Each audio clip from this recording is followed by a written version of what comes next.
Okay, let's unpack this. You know that feeling, right? Starting a new job. It's that mix of, like, excitement for something new, maybe a little bit of nerves, and definitely that slight overwhelm just trying to figure out the basics, like where's the coffee? Who is everyone? It happens to everyone, really, no matter what level you're coming in at.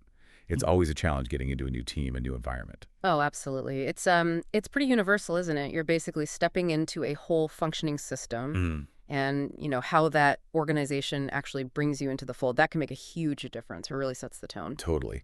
And today, we're doing something a bit different, a really unique deep dive into exactly that process. Our source material, it's not some academic paper. It's an actual internal document. We've got an email and this incredibly detailed schedule. It's titled Abby Blume's Onboarding and Training Journey.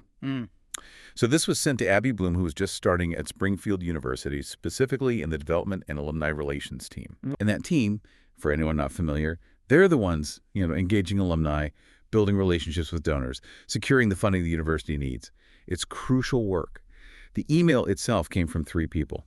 Vanessa Chamberlain, who's the Assistant Dean of Development, Tangi Hill, a Senior Development Associate, and Michelle Bauer, an Administrative Aide-de-Facent.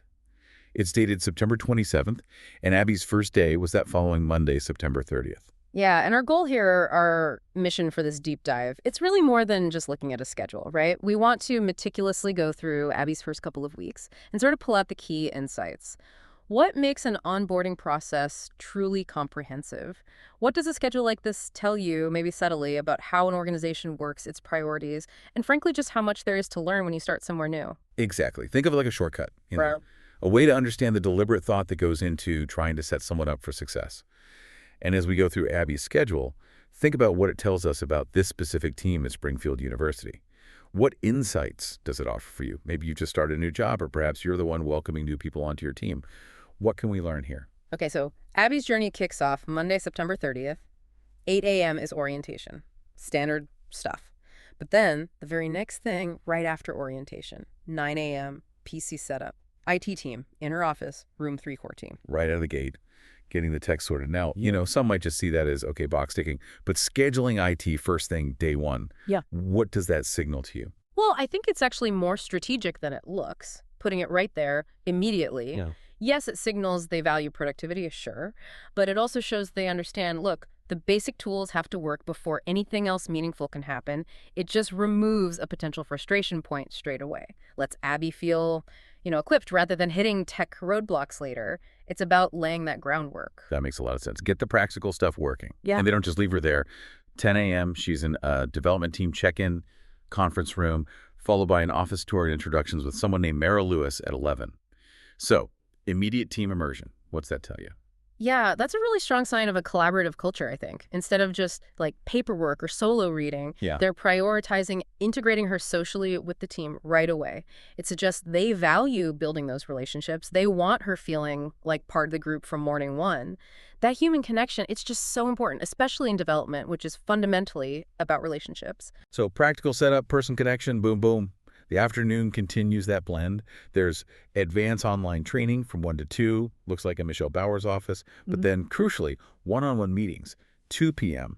with Vanessa Chamberlain, the assistant dean, 3 p.m. with Tangi Hill, the senior development associate. And that blend is key, isn't it? You've got the self-paced online stuff for foundational knowledge, sure, but getting that immediate direct access to her leadership, the assistant dean, a senior associate, that sends a really powerful message. It shows they're invested in her. It gives her a chance right away to ask questions, get expectations clarified, maybe start that mentoring relationship. It's not just what she learns, but who she's learning it from right at the start.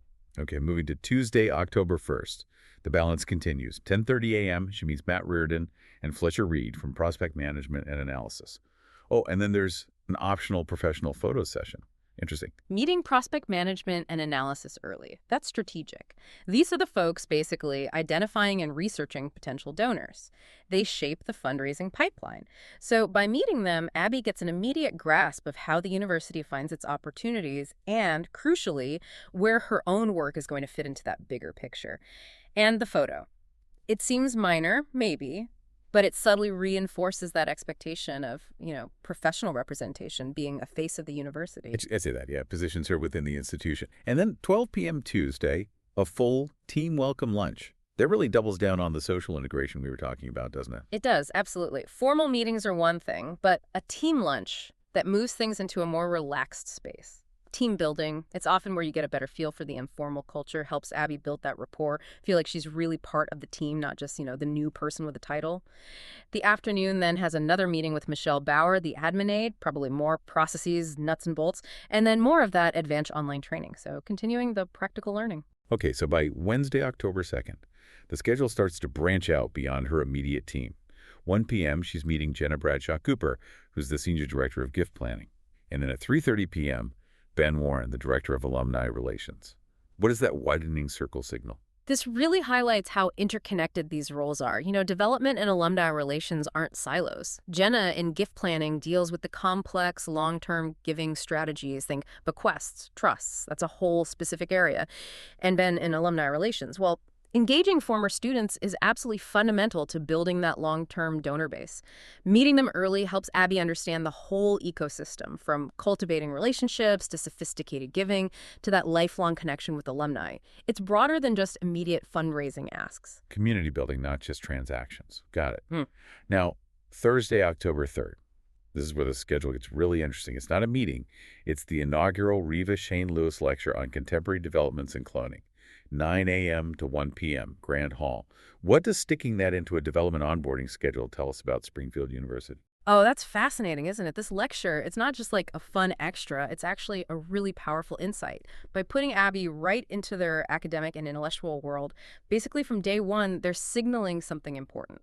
Her role isn't just about the money side, it's about truly understanding and being able to communicate the university's mission, its research, what it actually does. It underlines that effective development means connecting donors to the core purpose and value of the institution. And that relies heavily on its intellectual output, like this lecture. It's a brilliant window into their culture and priorities. Well, yeah, not your typical onboarding item. What a way to spend Thursday morning. Okay, Friday, October 4th, starts with Joshua Lewis, Senior Director of Business Operations and Administration. Practical stuff again. And later, coffee with Blake Marler, who's a major gift officer for arts and science. That coffee with definitely sounds more informal, right? More about relationship building. Absolutely. The meeting with Joshua Lewis in business ops, that's about understanding the mechanics, the administrative backbone, how things actually get processed and approved, essential plumbing. And then that coffee with Blake Marler, a major gifts officer, that's invaluable. These are the people working with donors capable of making really significant gifts. A casual chat like that lets Abby learn the nuances, the strategies for high-level relationship building, probably directly from a peer, in a way a formal meeting might not capture. It suggests they value that kind of networking, that informal learning, which is, frankly, critical in development. Okay, that wraps up week 1. Moving into week 2, Monday, October 7th. Starts with another development team check-in, reinforces that rhythm, and more introductions. Jilly Grant, who's a major gifts officer but for schools and institutes, and Natalia Rivera, the Director of Development for Leadership Annual Giving. Yeah, this just continues that pattern, integrating Abby into all the specialized pockets within development. Jilly Grant's focus on specific schools means understanding their unique programs, their funding needs, it's targeted. And Natalia Rivera's role in Leadership Annual Giving, that's about securing those significant recurring gifts. They're kind of the bedrock for ongoing operations. So these meetings just deepen Abby's map of all the different fundraising strategies and who's leading them. Right, building out that internal picture. So Tuesday, October 8th, Abby meets Dahlia Creed, Executive Director of Gift Administration, Roger Thorpe, Senior Director of Strategy and Communication. What do these roles add to the picture? These are really key pieces of the operational and messaging infrastructure. Dahlia Creed in gift administration. That's about making sure gifts are handled correctly, recorded properly, stewarded well. It's about maintaining donor trust through meticulous process. Hugely important. And Roger Thorpe in strategy and communication. That's about how the university tells its story, presents its case for support to the public, to donors. Meeting them means Abby understands not just how money comes in, but how it's managed afterwards and how the university's narrative is shaped. Okay, Wednesday, October 9th. David Grant, Associate Director of Research and Prospect Development. This sounds like it circles back to the prospect management piece. It certainly does. It connects back to that earlier meeting with Matt and Fletcher. David Grant's role is specifically about digging deep into the research side, identifying people, organizations who have the capacity and maybe the inclination to support Springfield. Understanding his work gives Abby insight into those crucial early stages of the donor life cycle, making sure fundraising efforts are smart and targeted. Gotcha. And then Thursday, October 10th, another big chunk of time here, Schools and Institutes Strategy Session with a full school and institutes team at some place called the Reardon Boarding House. This isn't just an intro meeting. This sounds like she's jumping right into strategic discussions. Exactly. This session looks like a proper deep dive into the actual strategic plans, the priorities within the university's academic units. It really shows that Abby isn't just there to learn about the university passively. She's expected to actively engage with its core mission, how development plugs into that at a really detailed level. It suggests they see her as a strategic partner from the get-go, not just someone executing fundraising tasks. Followed later by Meta Bauer, Director of Development for Global and Provostial Initiatives. Yeah. So another specific area. Wow. By the end of these 2 weeks, Abby Blume isn't just, settled at her desk. She's been immersed in the structure, the key people, the strategy, even the academic life of the university. Precisely. I mean, looking back over those first 2 weeks, it's incredibly clear this wasn't just about, here's your laptop, here's your phone. Yeah. Yes, she got the IT sorted, learned administrative details, but she was also plugged straight into strategic planning, had crucial face time with leadership. She met her direct managers, key operational folks like business ops and gift admin, plus all those specialized fundraising leads, major gifts, annual giving, gift planning.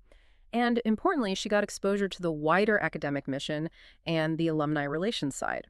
It really underscores how interconnected everything is. The sheer amount and the variety of interactions they scheduled for her in just 2 weeks, it's actually pretty remarkable. From the nuts and bolts to the high-level strategy to the heart of the university's academic work, it really does feel like a comprehensive blueprint. Yeah, and that kind of well-structured onboarding, like Abby Blume apparently received, it's clearly not just about ticking off boxes on a checklist. It's about deliberately integrating someone, building those relationships early, and really setting the stage for them to succeed long term. And it goes beyond just the obvious meetings. It includes those specific, maybe unexpected things like that Reva Shane Lewis lecture on cloning or that big schools and institute strategy session over at the Reardon Boarding House. Those details show the real breadth of the immersion they were aiming for. Those specific examples really do hammer home the depth of it, don't they? And the thought that went into it. It really makes you think about your own experiences or maybe onboarding you've seen. So maybe the thought to leave you with is this. When you see an onboarding schedule, or maybe you're involved in making one, how can a document like Abby's, which on the surface seems pretty straightforward, actually act as this fascinating blueprint? A blueprint for understanding an organization's culture, what it really prioritizes, and that whole complex web of connections a new person needs to figure out. What does the level of detail, the thought in this schedule, tell you about how much value Springfield University puts on getting their new hires started right?